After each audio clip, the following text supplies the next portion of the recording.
मान्यवर, परंतु ये न्यूज क्लिक किसके पैसों से चलता है? चीनी एजेंसी के पैसों से चलता। और मान्यवर ये हमें सवाल पूछते हैं। मान्यवर, अभी भाई एक मिनट, अभी उनको अपने गठबंधन का नाम बदलना पड़ा। अच्छा नाम था यूपीए, 10 साल सत्ता में भी रह लिए थे, क्या प्रॉब्लम था भाई, नाम क्यों बदला? आप लोगों को मैं बताना चाहता हूं, देश की जनता को सदन के माध्यम से इतने सही समुदाय के साथ भी वार्ता कर रहे हैं, मैं स्वयं कर रहा हूं, कुकी समुदाय के साथ भी वार्ता कर रहे हैं, आज भी की थी, मैं स्वयं कर रहा हूं। मेरा अनुरोध है कि साथ में बैठकर, भारत सरकार के साथ बैठकर इस समस्या का समाधान निकाल दीजिए। अफवाहों से ज्यादा अविश्वास का वातावरण हुआ है। भारत सरकार की जरा भी मंशा नहीं है कि वहां की डेमोग्राफी को चेंज कर दिया जाए। घुसपैठ को भी हम रोकेंगे। हमने राजद्वारी तरीके से म्यांमार के साथ भी बात की है और हर प्रयास हम करना चाहते हैं जो हम कर पाते हैं। मान्यवर, मैं इतना ही कहना चाहता हूं कि इस विषय पर राजनीति नहीं करनी चाहिए। ये विषय ऐसा है जिसमें किसी की जान गई है, किसी का सम्मान गया, किसी के साथ दुर्व्यवहार हुआ है। वो व्यक्ति हमसे कितना भी दूर रहता हो, मगर भारत का है और इसके प्रति हम सबके मन में, पूरे सदन के मन में संवेदना होनी चाहिए। मैं मानता हूं कि इस शांति की अपील में मेरी बात रखने के बाद सदन के दोनों ओर के सदस्य शांति की अपील में जुड़ेंगे। मैं बाकी सबका तो भरोसा नहीं दे सकता, मगर एनडीए के सारे सदस्य तो जुड़ेंगे, इसका मुझे भरोसा है। मान्यवर, अब मैं थोड़ा इन लोगों ने जो पॉलिटिकल बात करी है इसका भी जवाब देना चाहता हूं। जो अब तक चर्चा हुई इसमें पॉलिटिकल जो बातें हुई, गौरव गोगोई जी ने मणिपुर के नस्लीय हिंसा, इसके ढेर सारे बात की, आंकड़े बताए। मैं आपके माध्यम से श्री गौरव गोगोई को कहना चाहता हूं और रिकॉर्ड के आधार पर कहना चाहता हूं, सबसे ज्यादा धार्मिक और नस्लीय दंगे किसी के शासन में हुए हैं तो श्री जवाहरलाल नेहरू, इंदिरा गांधी और राजीव गांधी के समय में हुए। अब मैं बताना चाहता हूं, अब मैं असम में 15 फरवरी से 27 मार्च 1983 750 लोग मारे गए। आंध्र प्रदेश 6 दिसंबर 1990 से 91, हैदराबाद 143 लोग मारे गए। उत्तर प्रदेश 13 अगस्त 1980 मुरादाबाद 2 ही दिन में 1000 लोग मारे गए। मान्यवर, उत्तर प्रदेश 18 मई से जुलाई 23 1927 मेरठ 187 लोग मारे गए। उत्तर प्रदेश 7 से 31 दिसंबर अलीगढ़ 112 लोग मारे गए। मान्यवर, गुजरात फरवरी 18 से जुलाई 31 1985 206 लोग मारे गए। झारखंड 183 लोग 67 में मारे गए। मान्यवर, पश्चिम बंगाल 16 मार्च 1964 राउरकेला कलकत्ता 1000 से अधिक लोग मारे गए। बिहार जमशेदपुर 120 लोग मारे गए। मान्यवर, मैं ये इसलिए बताता हूं, मैं ऐसा सुनो ना, मैं यही कहना चाहता हूं, सुनिए ना, मैं यही कहना चाहता हूं कि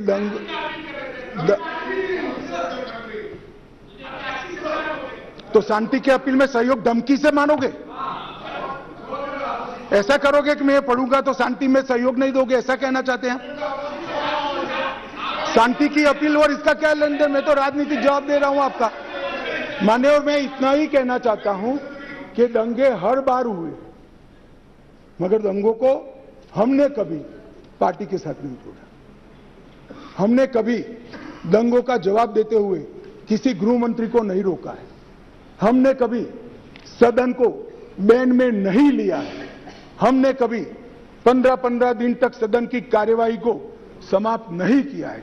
हमने करा है तो विपक्ष में रहते हुए भी शांति की अपील का समर्थन किया है, शांति का समर्थन। माननीय अध्यक्ष जी, अभी गौरव गोगोई जी कह रहे थे कि संस्थाओं को टार्निश किया जा रहा है, इंस्टीट्यूशन तोड़े जा रहे हैं। मैं आपके माध्यम से उनको कहना चाहता हूं, इंदिरा गांधी जी प्रधानमंत्री थी, सुप्रीम कोर्ट के सबसे सीनियर जज हंसराज खन्ना को नहीं, सुप्रीम कोर्ट के 4 जजों को बाईपास कर श्री हंसराज खन्ना को जज बनाया गया और बाद में अपने मुकदमे में स्टे लिया गया।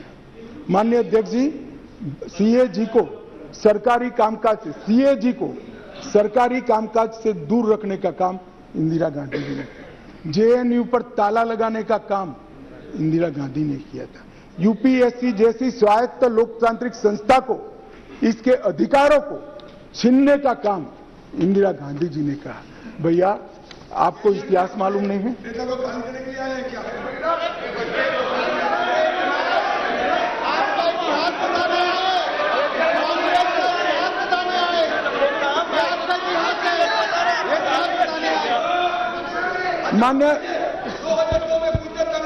मान्यवर, मुझे मालूम है शांति की अपील तक ये नहीं बैठेंगे, शांति की अपील तक ये नहीं बैठेंगे, क्योंकि उनको शांति नहीं करना है। ये भी वॉकआउट कर जाएंगे, देखिए, ये वॉकआउट कर जाएंगे। सुप्रिया सुले जी ने कहा कि हमने सरकार गिरा दी। सुप्रिया जी, सबसे पहली सरकार महाराष्ट्र में किसी ने गिराई तो श्रीमान शरद पवार जी ने गिराई थी, और वसंत दादा पाटिल की सरकार गिराकर भारतीय जनसंघ का समर्थन लेकर वो मुख्यमंत्री बने। भारतीय जनसंघ का, भारतीय जनता पार्टी भी नहीं। मान्यवर,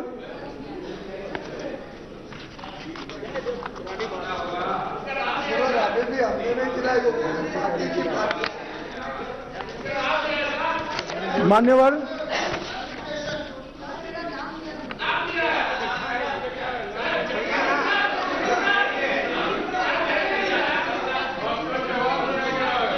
नहीं दीजिए, मान्यवर, इनका जवाब सुन लीजिए। सर, जोशी जी उसके कन्वीनर थे। नहीं, कन्वीनर बराबर है, मुख्यमंत्री कौन बना? सत्ता किसने भोगी? सत्ता का सुख किसने प्राप्त किया? शरद पवार जी ने की। उसमें भारतीय जनता पार्टी नहीं थी। मान्यवर, तरुण गोगोई जी ने चीन की बात निकाली। तरुण गोगोई जी ने, गौरव गोगोई जी ने चीन की बात निकाली। माननीय मोदी जी तो एक अंतर्राष्ट्रीय बहुराष्ट्रीय मीटिंग में चीन के राष्ट्राध्यक्ष को मिले थे, इसमें कोई आपत्ति नहीं है, मगर मोदी जी ने हिंदी चीनी भाई भाई के नारे नहीं लगाए थे, जिससे 62 जैसी हार का, करारी हार का सामना करना पड़ा। और श्री जवाहरलाल नेहरू जी तो इसी सदन में आकाशवाणी पर बोल गए थे, बाय बाय आसाम। हाँ, बोल गए। ये तो हमारे सेना के जवानों ने आसाम को बचाया मान्यवर, और चीन ने एक तरफा समाधान किया, तब बचा। My heart goes to the northeast people, Assam people.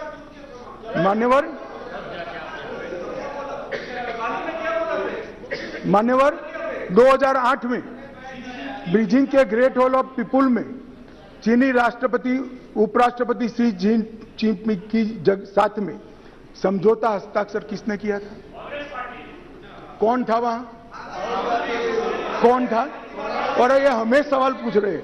मान्यवर, चीनी दूतावास की वेबसाइट पर एक तस्वीर है जिसमें ओलंपिक में चीनियों की मेजबानी से किए जा रहे गांधी वाड्रा परिवार की एक पूरी तस्वीर है, जिसमें पूरा मेज खाने की चीजों से भरा है। ये कोई अंतर्राष्ट्रीय संवाद या गोष्ठी नहीं थी। मान्यवर, अभी अभी एक न्यूज लिंक का खुलासा हुआ है, न्यूज क्लिक का खुलासा हुआ है।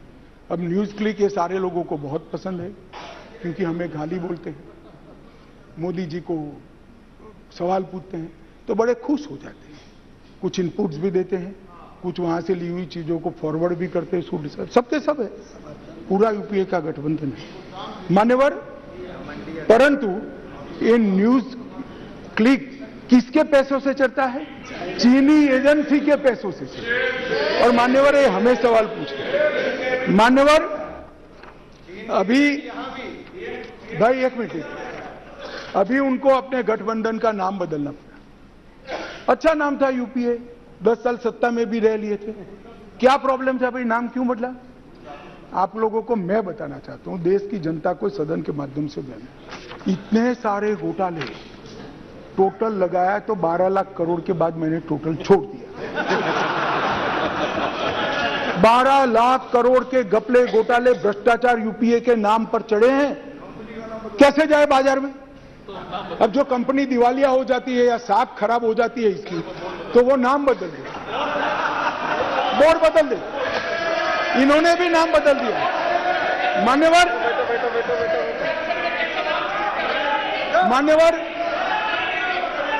बोफोर्स, एक मिनट बाद, बोफोर्स घोटाला किसने किया? यूपीए ने किया। 2G स्पेक्ट्रम किसने किया? यूपीए ने। सत्यम घोटाला किसने किया? यूपीए। कॉमनवेल्थ घोटाला किसने किया? यूपीए ने। कोयला घोटाला किसने किया? यूपीए ने। टाटा ट्रक घोटाला किसने किया? यूपीए ने। वोट के बदले नोट का घोटाला किसने किया? यूपीए ने। आदर्श घोटाला किसने किया? यूपीए ने। नेशनल हेराल्ड का घोटाला किसने किया? यूपीए ने। वाड्रा का डीएलएफ घोटाला किसने किया? यूपीए ने। चारा घोटाला किसने किया? खाद्य सुरक्षा बिल का घोटाला किसने किया? गाजियाबाद प्रोविडेंट फंड घोटाला किसने किया? हर्षद मेहता शेयर बाजार का घोटाला किसने किया?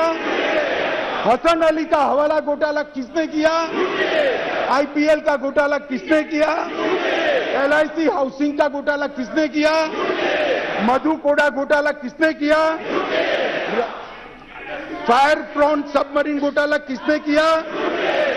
और कांग्रेस अध्यक्ष की यात्रा का भी घोटाला किसने किया? अब साहब इनके पास नाम बदलने के अलावे कोई रास्ता नहीं रहा है। मैं आपको बताता हूं, हमें कोई नाम बदलने की जरूरत नहीं है कि 9 साल में और अटल जी के 6 साल में हमने कोई ऐसा काम नहीं किया जिससे सर झुकाना चाह पड़े, सीना तान कर मैदान में जाए। मान्यवर, एनडीए ने स्थिरता दी, 10 साल तक स्थिरता दी है। 30 साल से कांग्रेस ने 30 साल तक कोई सरकारों को चलने नहीं दिया। चंद्रशेखर जी को सबसे पहले, चरण सिंह जी को समर्थन दिया सरकार, फिर चंद्रशेखर को समर्थन दिया सरकार, देवगौड़ा को समर्थन दिया सरकार। इनकी फितरत मान्यवर अस्थिरता है। मोदी जी ने, एनडीए ने, भाजपा ने देश को स्थिर शासन दिया है, इसलिए देश विकास है। मान्यवर, मोदी जी ने आजादी के अमृत महोत्सव में देश के बच्चे में मान्यवर देशभक्ति का संस्कार सिंचित करने का काम। मान्यवर, आजादी के अमृत महोत्सव के वर्ष में मोदी जी ने देश के एक एक जन के मन में देश के प्रति सम्मान और सुनहरे भविष्य की आशा को निर्मित करने का काम। मान्यवर, शताब्दी के लक्ष्य तय किए हैं मोदी जी ने, शताब्दी के लक्ष्य तय किए हैं, और आजादी का अमृत महोत्सव समाप्त होते ही 15 अगस्त को अमृत काल शुरू होगा।